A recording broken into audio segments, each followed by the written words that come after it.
My dear friends, I warmly welcome you all to your today's session of this QuickBooks training course. Since you guys remember that we are nowadays discussing about the inventory module within QuickBooks Pro 2016. My dear friends, in our previous lecture, we discussed about the physical inventory stock sheet that we had created, and we also discussed the use of that particular item or that particular report.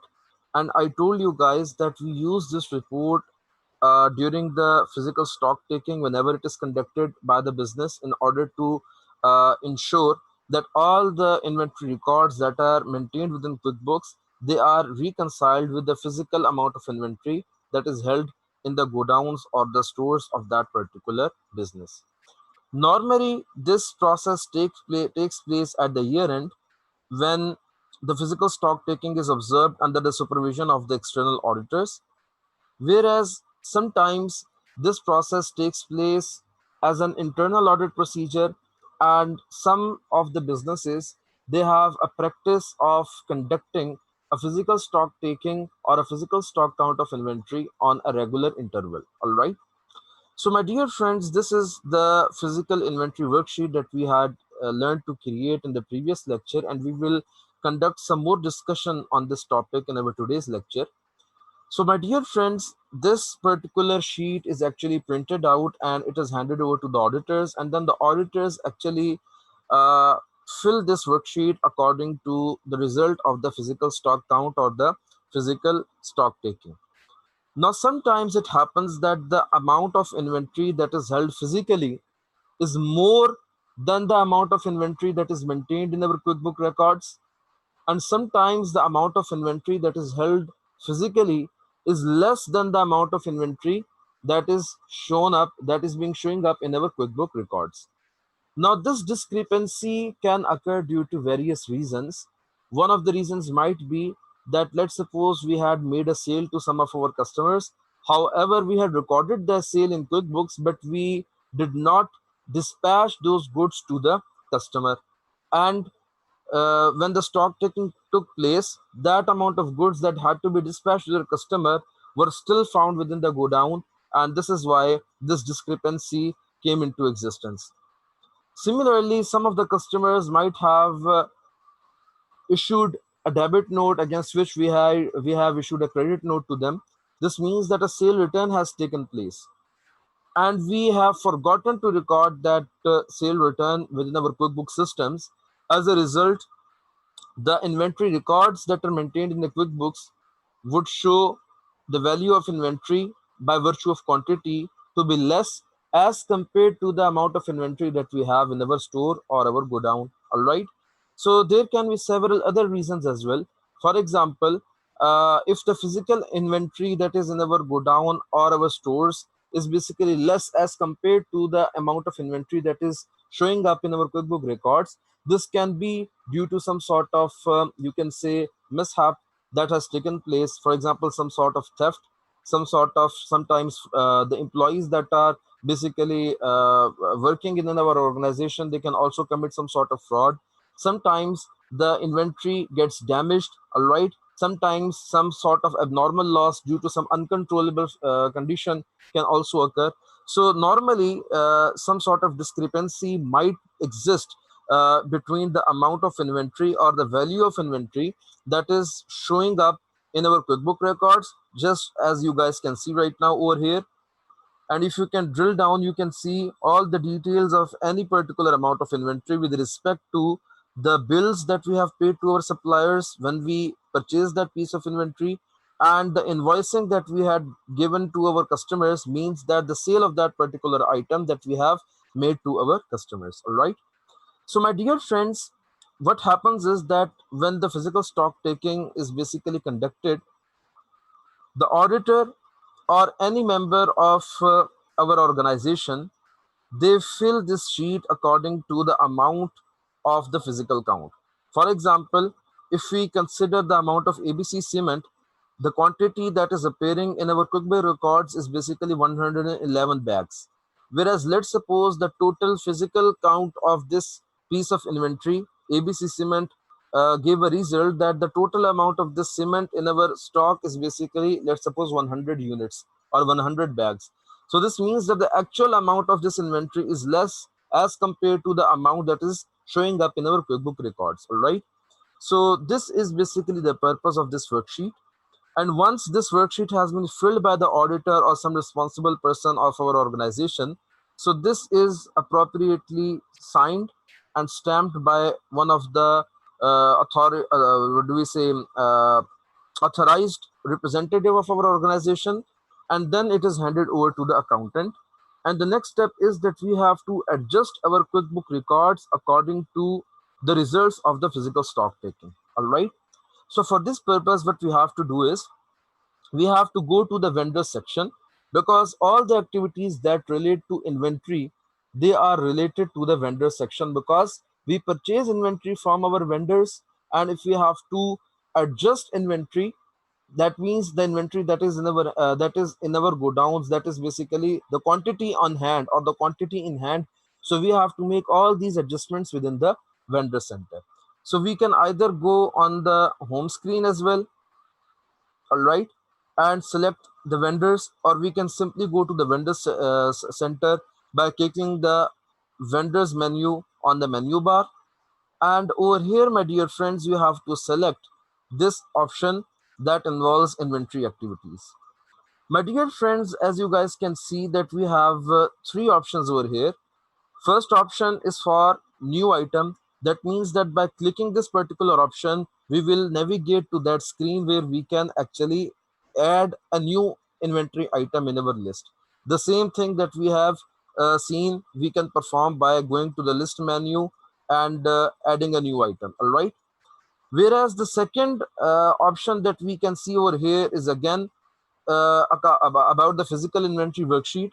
That means that we can produce the physical inventory worksheet either from the report section, from where we had created it previously, and also from the vendor section in the inventory activities drop down menu.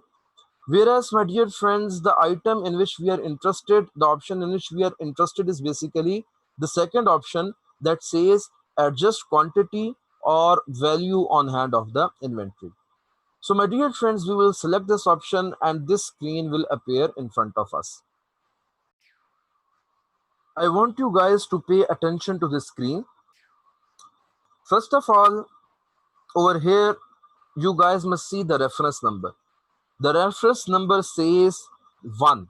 This means that this is the first instance since the inception of our business, or since QuickBooks has been implemented in our business area, that we are actually reconciling our QuickBook records with our physical inventory records. All right. So had it been some more, you can say some other instances. Let's suppose that this could have been our fifth instance, or this could have been our seventh instance, etc. So the reference number would be adjusted in our upcoming adjustments. Over here, my dear friends, we can also select any customer job. If this inventory was stored at, let's suppose, any customer area, where we were performing any job for our customer, and this discrepancy took place at that particular area. All right. So right now we are not selecting this because we assume that this particular mishap or this particular discrepancy took place in our own personal stores. All right, storage areas. Now, my dear friends, when we select the adjustment type, so over here we have three kinds of adjustments that QuickBook allows us to do. The first kind of adjustment is about the quantity of inventory, and this kind of adjustment is done when there is some discrepancy in the quantity of inventory that is maintained in our QuickBook records and the physical quantity of inventory that is available in our godowns or areas of storage that has been highlighted by means of a physical stock taking or a physical inventory count. All right. Whereas the second type of adjustment that we are allowed to make is basically about the total value of inventory. My dear friends, we will discuss this adjustment in detail in our today's lecture. But over here, just to give you guys a little idea before we actually discuss this particular thing, is that the international standards of accounting say that we have to value our inventory on the lower of cost or the net realizable value. All right. So we will discuss this accounting concept later in our today's lecture. But I have just given you guys an idea that sometimes there are some instances where we have to adjust the value of our inventory due to some reason or due to some accounting convention. All right. Now this value can either be less than the value at which the inventory is already recorded, and sometimes due to inflation or some other reason, the value of inventory could also be appreciated. However, this kind of instances are remote. All right. Normally, the value of inventory is adjusted downwards. So we will discuss this later on. And the third kind of adjustment is for both quantity and total value together. All right. So my dear friends, first of all, what we'll have to do is that we will discuss how can we adjust the quantity of inventory in order to reconcile our QuickBook inventory records with respect to the quantity of inventory and the physical stock taking data. All right, so we are about to make some reconciliation in our QuickBook records. So my dear friends, first of all, what we have to do is that we have to create an adjustment account. If we have already any kind of account that is used for adjustment available in our chart of accounts, so we have the option of selecting this. But since we have not created any such account at the time of creation of our company, so here I would recommend you guys to create a new account that would be specifically used to make some adjustments regarding inventory. For this purpose, what we have to do, we have to select the option of add new that you guys can see on the top of this list. Once we will select this option, this particular phase will be in front of us. Now, my dear friends, the nature of this account that we are about to create is of an expense, and we can say that this is an other expense account. All right. So, my dear friends, you can give this a number within the range that the chart of accounts allow. As you guys know that the number range that QuickBook assigns to expenses conventionally starts from 60,000. All right. So over here, we will give a number of our choice, provided that we must make sure that this number is not already allocated to any other existing account. All right. So just on hit and trial basis, we make use of a number. Let's suppose I use 6250, and the account name that I want to select can be any name, but it should be such that it must reflect the nature of this account or the reason for which this account is created. All right. So I will write the name as inventory adjustment account. All right. And I can also write a description over here, account for making adjustments of inventory against physical stock taking or stock counting. All right. So I have to now select the save and close option. Once I have saved this account is now created. Now, my dear friends, what I have to do next is I have to either choose this option of find and select items, or I can simply select this table and select the drop down, and from here I select the items myself. Now let's suppose, my dear friends, that the stock count revealed that the items for ABC cement that was in our records was 111. Now this data is automatically fetched. All right. Whereas the second item that had some sort of discrepancy was, let's suppose, door frames. All right. So my dear friends, the data for quantity on hand is automatically fetched over here. Now let's suppose that the total quantity that was found to be available physically in our godowns was 100.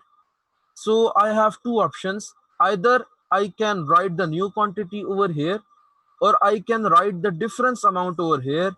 Both ways I can readjust my quantity on hand. So we will try both these options one by one.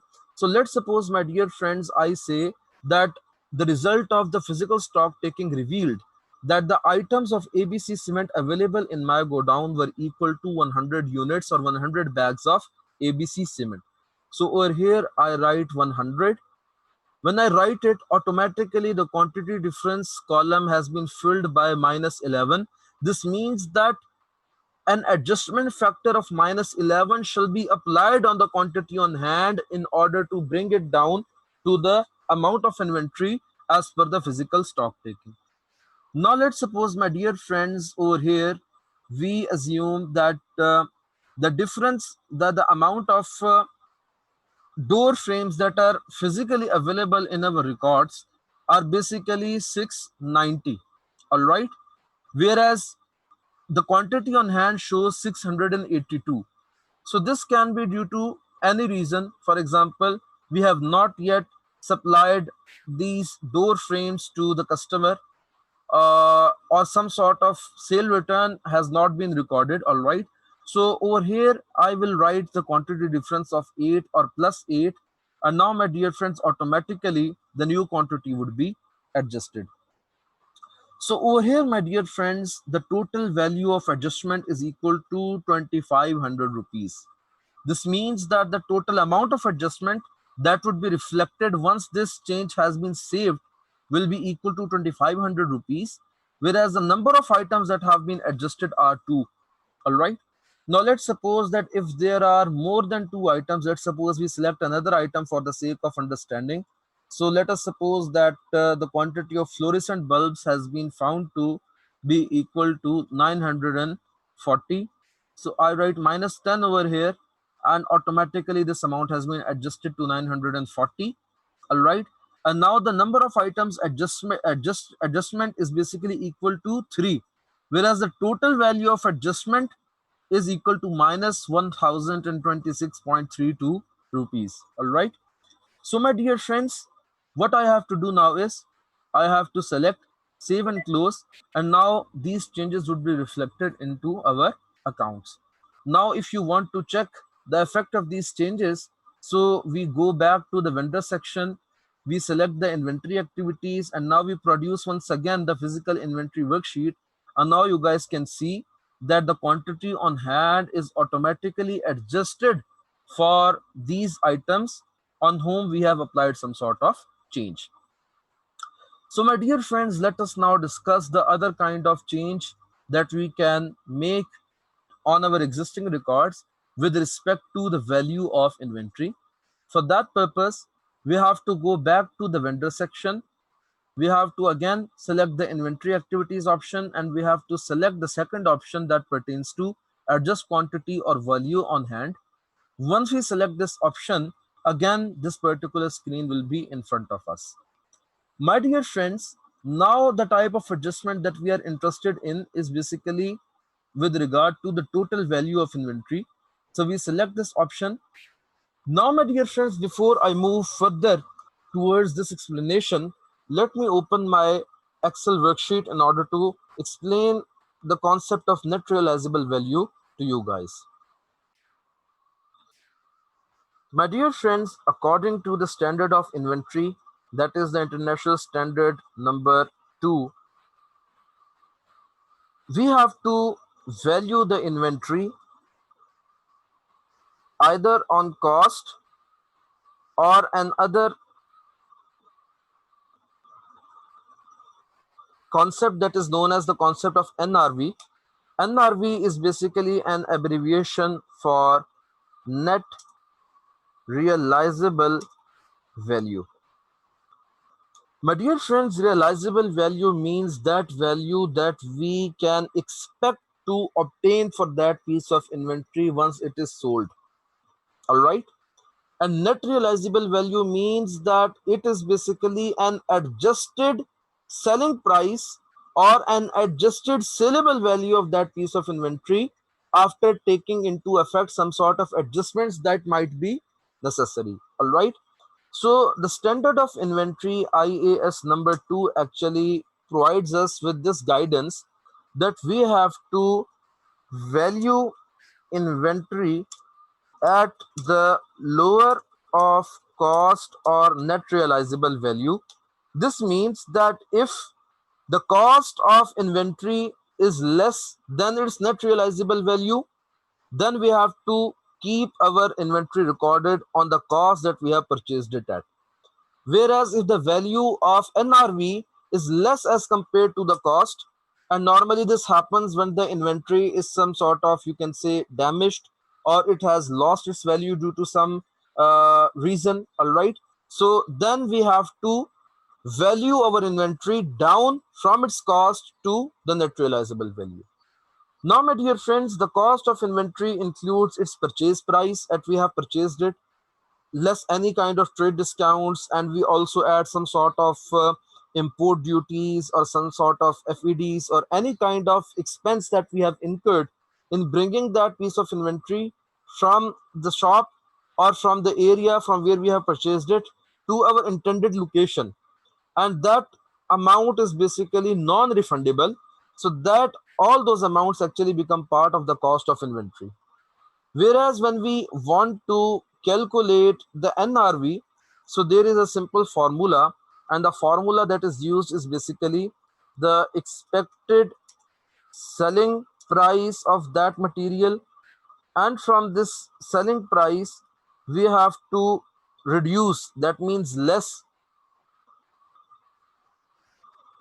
we have to reduce any cost that we expect would be incurred in order to sell this piece of inventory, and further we have to deduct all those expected costs that we might anticipate would be incurred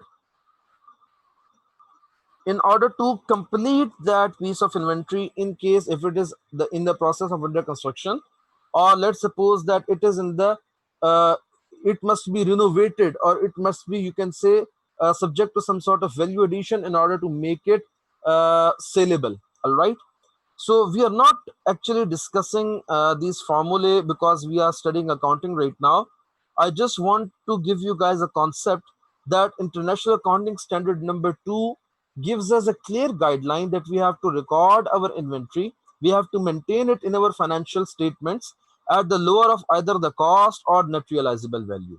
Sometimes when the inventory gets damaged, or it loses its value, or it gets obsolete due to some reason, so what we have to do is we have to adjust its value that is appearing in our QuickBook records to that value at which it must be recorded according to the accounting standards. That means the net realizable value.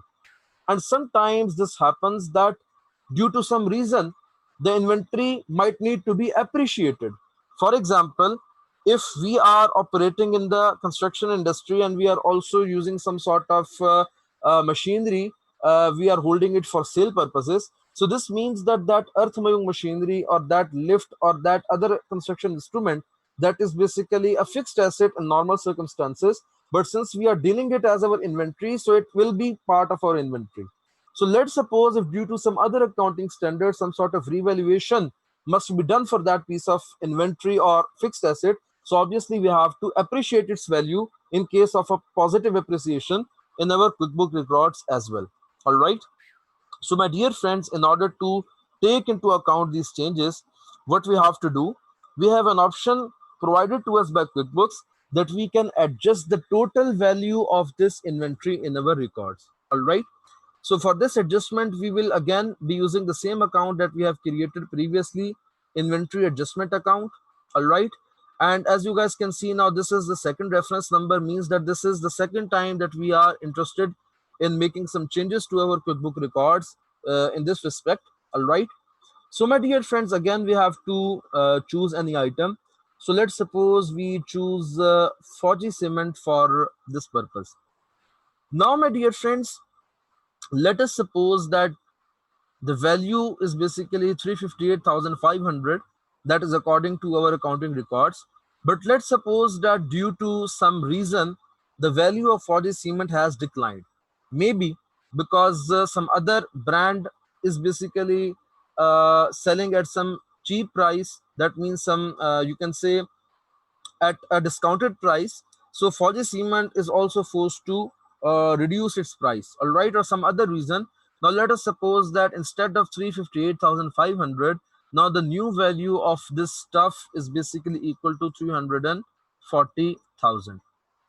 So once we have done this adjustment, now you guys can see at the bottom of this page that the number of item adjustments is basically 1 because we have only adjusted one item, whereas the total value of adjustment is equal to minus 18,500 rupees. All right.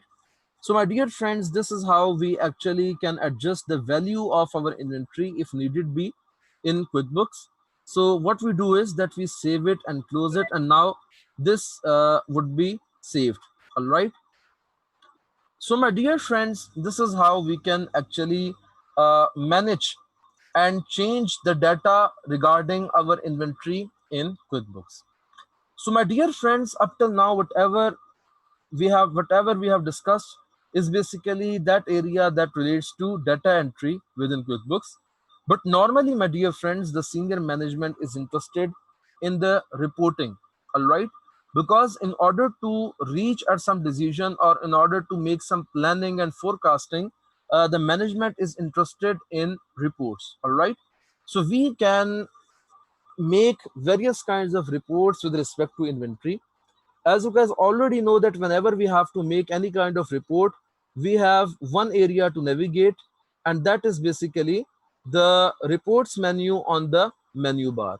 Once you select this, you have all the options available. My dear friends, over here you have to navigate to the inventory portion, and over here I want you guys to select the inventory valuation summary report. Once you select this, my dear friends, you can change the date for which you want to generate this report, all right.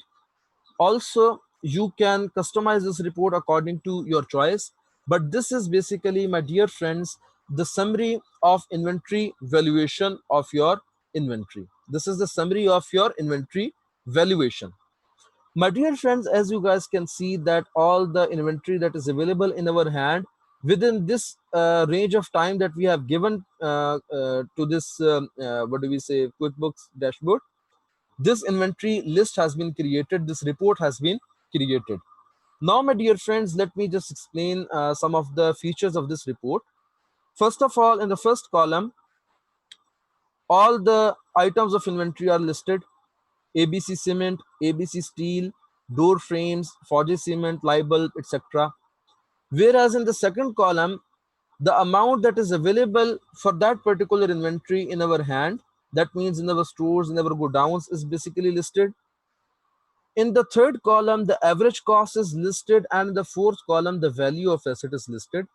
Now, my dear friends, the important question arises is that how does QuickBooks calculate this average cost? My dear friends, before telling you guys this particular concept, let me take you guys once again to my Microsoft Excel worksheet and explain another accounting concept to you guys. My dear friends, whenever we talk about inventory, so there are different systems of recording inventory in our accounting systems.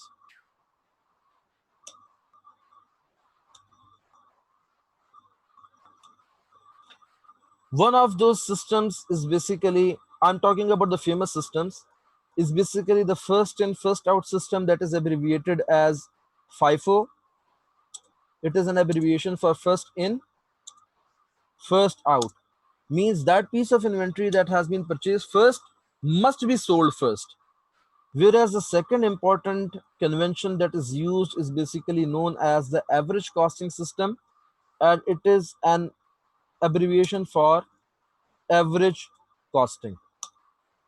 There are some other systems that are also used, and I hope that if you guys have studied accounting standards and some of your educational classes or your lectures, so you guys will be well familiar with these terminologies, all right. So my dear friends, whenever we talk about average costing, so the value of inventory is calculated by a formula. And what is that formula? That formula is basically given as total value of inventory. It is then divided by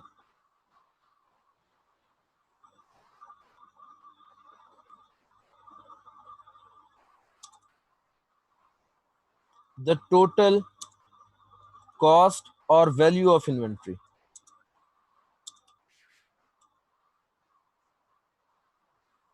For example, my dear friends, that we purchased 10 units of a product. Let me just write 10 units over here for 5 rupees each. So the total cost would be equal to 10 multiplied by 5 is equals to 50. Then we purchased 12 other units at a cost of, let's suppose, 7 rupees each. Let me just write it down clearly. Yes, 7 rupees each. So the total cost would be equal to 12 multiplied by 7. That would be equal to 84. So if I am interested in knowing the average price for these 10 units, so we can say that it is equal to 5 rupees. Whereas if I'm interested in calculating the average price for these 12 units, so I can easily say that it is equal to 7 rupees. But my dear friends, we assume that these units are basically for a product A.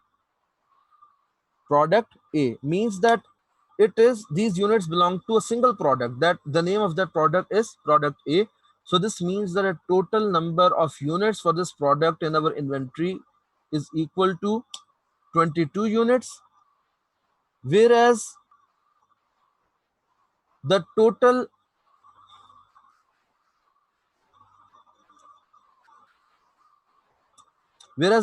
value of this inventory is equal to 134 rupees.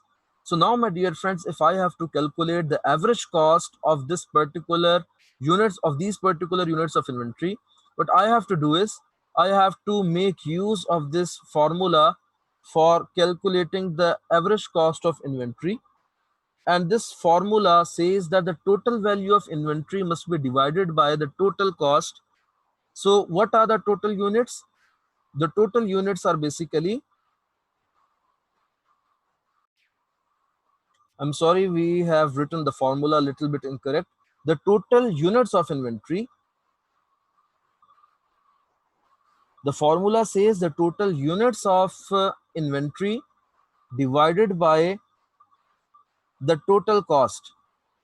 All right. Sorry, the total cost of inventory, value of inventory,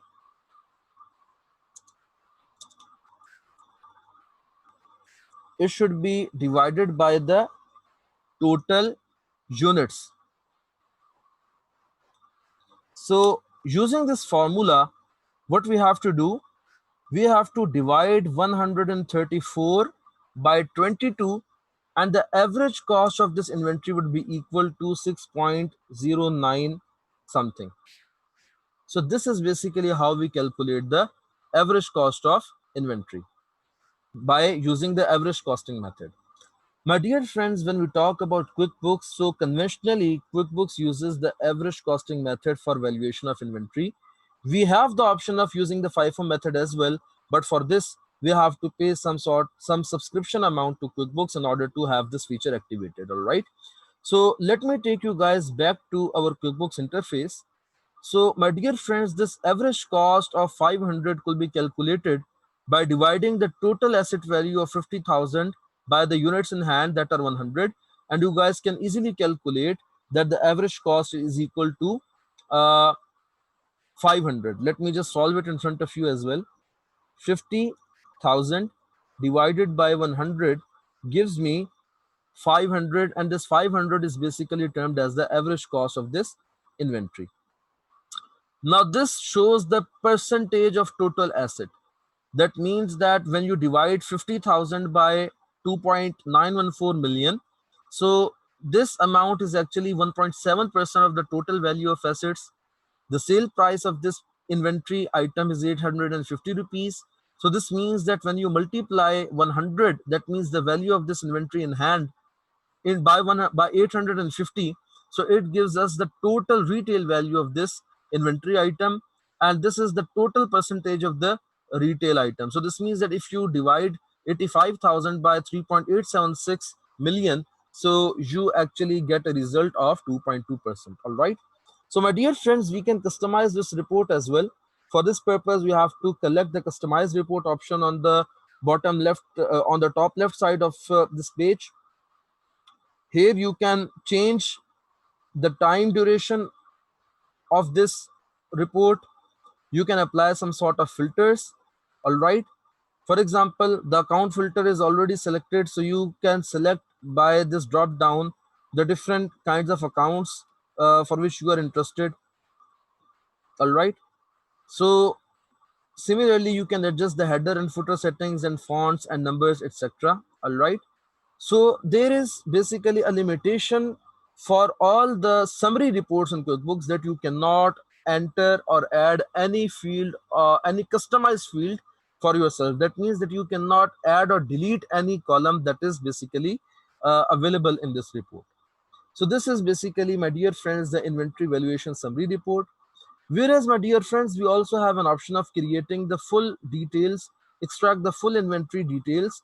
And for this purpose, you again have to navigate to the reports menu. You have to go to the inventory drop down, and you have to select the inventory valuation detail report.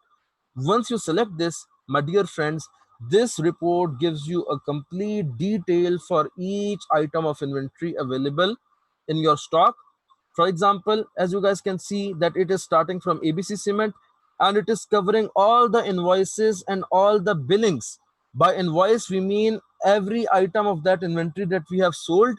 And by bills, for example, when you see the door frame, so one of the bill is basically written over here. So by bill, we means that when we have purchased this item from our vendors. So this gives us basically a summary of each particular inventory item by virtue of when it was purchased and when it was sold, or what kind of adjustment was made to this particular item of inventory.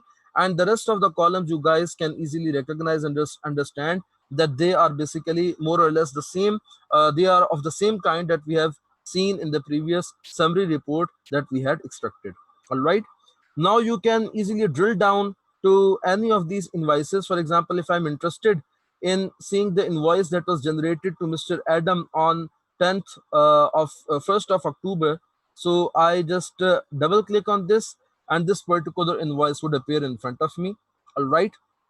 Now I close it, and if I'm interested in seeing the bill for door frames, that means when I purchase this particular item from one of my vendors, Mr. Fazal, so I again drill down on this particular bill, and this bill will come in front of me. All right. So this is how, my dear friends, we can generate various reports and present it to our management. And obviously, different layers of management might want different kinds of report. So we can customize this report in order to make it useful for the different users, so that they can be benefited to the maximum extent with this report. And you can also add or delete some columns in order to customize it according to your demand. So what you have to do is you have to select the customize report option, and now you guys can see that you have the option of adding and deleting columns, as well as to arrange in ascending or descending order. Again, you can apply various filters as well, and you can adjust the header or footer and fonts and number settings as well. So this is how you can actually customize this report according to your choice, or according to the requirement of the management who is asking for a particular kind of report. All right. So my dear friends, by this lecture, we formally conclude our inventory module within QuickBooks.